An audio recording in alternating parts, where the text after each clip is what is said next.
Ngerasa sehat-sehat aja? Eits, belum tentu loh. Kadang penyakit diam-diam ngumpet tanpa gejala. Terus, gimana? Kenalan dulu yuk dengan screening riwayat kesehatan. Screening riwayat kesehatan adalah upaya deteksi dini pada individu terhadap risiko atau adanya penyakit, sehingga dapat ditangani lebih awal untuk mencegah komplikasi. Lalu, seberapa sering screening riwayat kesehatan dilakukan? Cukup sekali dalam 1 tahun. Screening riwayat kesehatan bisa dilakukan di kanal apa aja sih? Berikut terdapat 4 kanal. Caranya mudah. Kamu hanya perlu mengisi kuesioner pertanyaan melalui beberapa pilihan kanal berikut. Nantinya, pertanyaan akan menyesuaikan dengan usia dan jenis kelamin. Lebih praktis lagi, kamu bisa langsung scan QR Code dari web screening BPJS.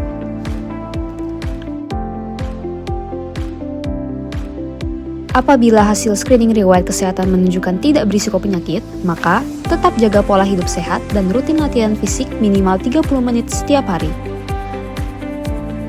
Apabila hasil screening riwayat kesehatan berisiko penyakit, segera konsultasikan dengan dokter di FKTP terdaftar untuk screening kesehatan. Screening kesehatan bertujuan untuk mencegah dampak lanjutan risiko penyakit yang diberikan setelah melakukan screening riwayat kesehatan terlebih dahulu. Bagaimana mekanismenya? Jadi, screening kesehatan terdiri dari beberapa jenis sesuai dengan golongan penyakitnya, yakni sebagai berikut.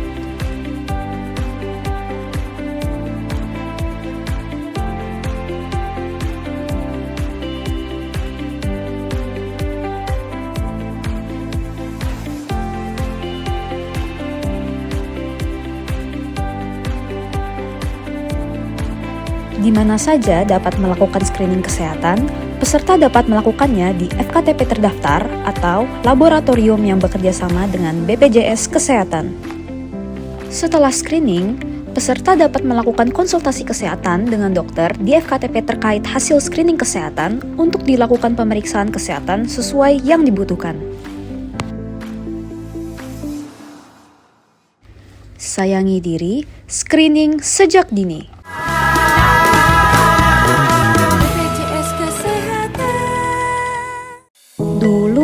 Tiap bulan bolak-balik rumah sakit. Kalau sekarang sudah cek rutin dan pemberian obat teratur, hidup jauh lebih tenang. Semuanya karena program rujuk balik atau disebut PRB. Program rujuk balik adalah pelayanan kesehatan pada penderita penyakit kronis yang stabil dan masih memerlukan penanganan lanjutan di FKTP. Tujuannya adalah supaya lebih praktis dan efektif. PRB diperuntukkan bagi peserta penyakit kronis seperti penyakit diabetes mellitus, hipertensi, jantung, stroke, asma, PPOK, epilepsi, skizofrenia, dan lupus. Apa saja sih manfaatnya? Pertama, kemudahan akses pelayanan kesehatan, termasuk pelayanan obat. Kedua, pengelolaan terapi obat yang tepat. Dan ketiga, perlindungan terhadap risiko komplikasi. Bagaimana cara menjadi peserta PRB? Pertama, pastikan kamu dinyatakan stabil oleh dokter spesialis. Kedua, mendapatkan resep obat PRB dan dirujuk balik ke FKTP. Ketiga, konsultasi dengan dokter di FKTP dan mendapatkan resep obat PRB. Keempat, mendapatkan obat PRB dan pelayanan kefarmasian di apotik PRB. Tetap produktif walau sakit kronis.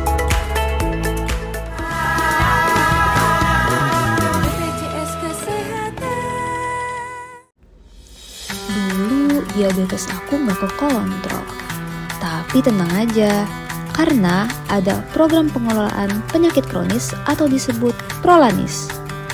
Prolanis adalah pelayanan kesehatan yang proaktif dan terintegrasi yang melibatkan peserta, FKTP, dan BPJS Kesehatan untuk pemeliharaan kesehatan peserta penderita penyakit kronis demi mencapai kualitas hidup yang optimal. Peserta yang menderita penyakit diabetes mellitus tipe 2 atau hipertensi dapat bergabung menjadi peserta Prolanis. Prolanis banyak manfaatnya loh. Peserta mendapatkan konsultasi dan pemeriksaan kesehatan secara rutin, pelayanan obat, kegiatan kelompok berupa edukasi kesehatan dan aktivitas fisik, dan pemeriksaan penunjang laboratorium berkala. Bagaimana cara ikut Prolanis? Pertama, kunjungi FKTP terdaftar.